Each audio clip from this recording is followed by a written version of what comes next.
নমস্কার, আমি কুণাল ঘোষ।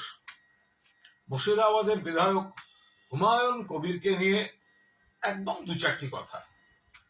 আমি হুমায়ুন কবিরের সঙ্গে কোনো তরজায় যেতে চাই না। যে ঘটনা ঘটছে, আমি আমার তৃণমূল কংগ্রেসের একজন সৈনিক হিসেবে আমি যেটুকু বলার সেই অংশটুকু নিবেদন করেছিলাম যে তৃণমূল কংগ্রেস মন্দির বা মসজিদ এগুলো তৈরির, গির্জা বা যার যার ধর্মে যা আছেন উপাসনা স্থল বিরোধী নয়। কোনো ব্যক্তি বা ব্যক্তিবর্গ তারা করতেই পারে, কিন্তু অন্য কোনো দলের প্ররোচনায় যদি এই ধর্ম এবং উপাসনা স্থলকে কোনো রাজনৈতিক চক্রান্ত বা প্ররোচনার কোনো একটা বৃহত্তর প্লটে পা দিয়ে কোনো ধরনের চেষ্টা হয়, তো সেটা মানুষের কাছে তুলে ধরার কথা আমরা বলতেই পারি। মন্দির হবে, মসজিদ হবে, গির্জা হবে, অন্যান্য উপাসনা স্থল যার মনে হয় করতেই পারেন, আগেও করেছেন, তার জন্য কাউকে শাস্তি দেওয়া হয়নি। কেন তৃণমূল কংগ্রেস একটা শৃঙ্খলা ভঙ্গের ব্যবস্থা নিয়েছে, সেটা যিনি নিয়েছেন জানেন। এটা আমি আমার দলের সৈনিক হিসেবে আমি বলেছি। এরপর দেখলাম হুমায়ুন কবির তিনি একটা বীর পুঙ্গবের মতো তিনি আমাকে আক্রমণ বা কটাক্ষ করলেন। ওই যে ওদের মুখপাত্র কি যেন আছে, মনে পড়ছে না গো, কি যেন আছে। তা আমি সাধারণত এই ধরনের লোকদের আমি মুখ লাগাতে চাই না। আমার মানে আমার রুচিতে বাধে। কিন্তু কেউ যদি অকারণ খোঁচাখুচি করতে চায়, মনে রাখবেন নাম তো ভুলে যাচ্ছেন, নামটা মনে করিয়ে দায়িত্বও কিন্তু আমার, কুণাল ঘোষ। তাহলে আপনি বলছেন মুখপাত্র কি যেন আছে, কি যেন ঘোষ, এরকম এটা কি একটা বলেছেন। তো আমি আপনাদের বলি, যার নাম মনে পড়ছে না বা যাকে একটু লঘু করে দেখাচ্ছেন, এই হুমায়ুন কবির তাকে বারবার ফোন করে তার অ্যাপয়েন্টমেন্ট নিয়ে তার সঙ্গে দেখা করতে এসেছিলেন। হুমায়ুন কবির প্রথমে লিখেছেন হাই হুমায়ুন কবির হিয়ার, ওর নাম্বারটাও আমার কাছে ছিল না, এরপর আমি সেভ করে নিই।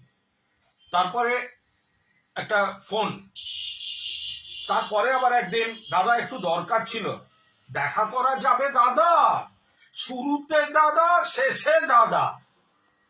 এখন নাম ভুলে যাচ্ছ, হুমায়ুন কবির। তারপর হুমায়ুন কবির আমার কাছে এসেছিলেন।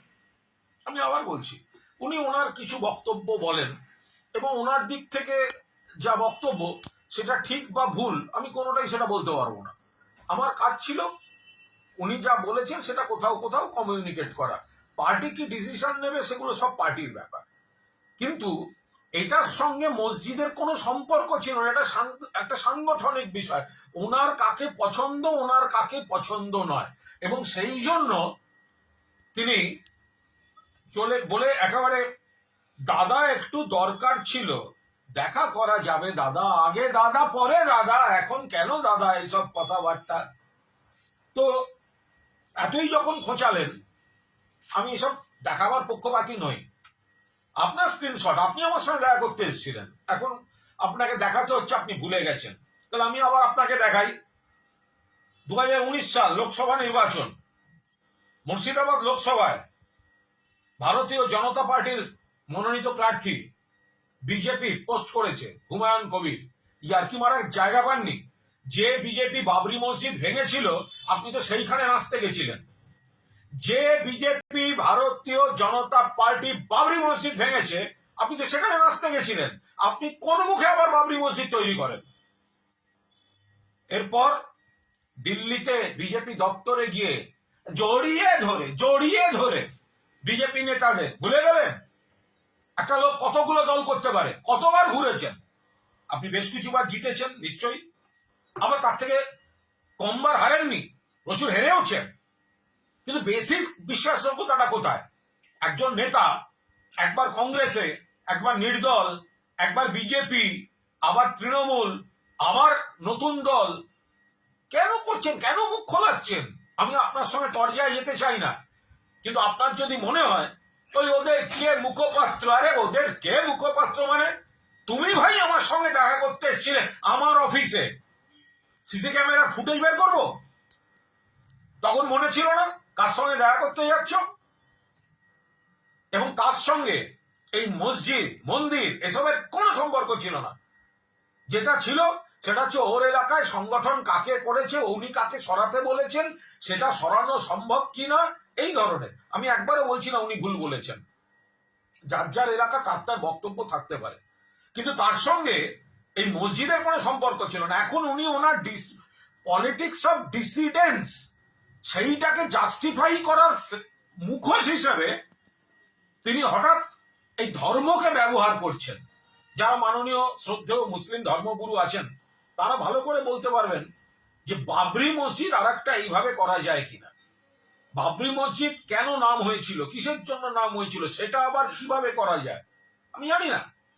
আমরা মন্দির মসজিদ গির্জা কারোর বিরুদ্ধে নই। হুমায়ুন বাবুর ইচ্ছা হয়েছে মসজিদ করবেন, 100 বার করুন। আমি আমার পার্টির তরফ থেকে, আপনি আমার পার্টিকে অ্যাটাক করছেন, আমি পার্টির সৈনিক হিসাবে আমি আপনাকে আক্রমণ না করে আমি নীতিগত দু একটা বক্তব্য রেখেছি।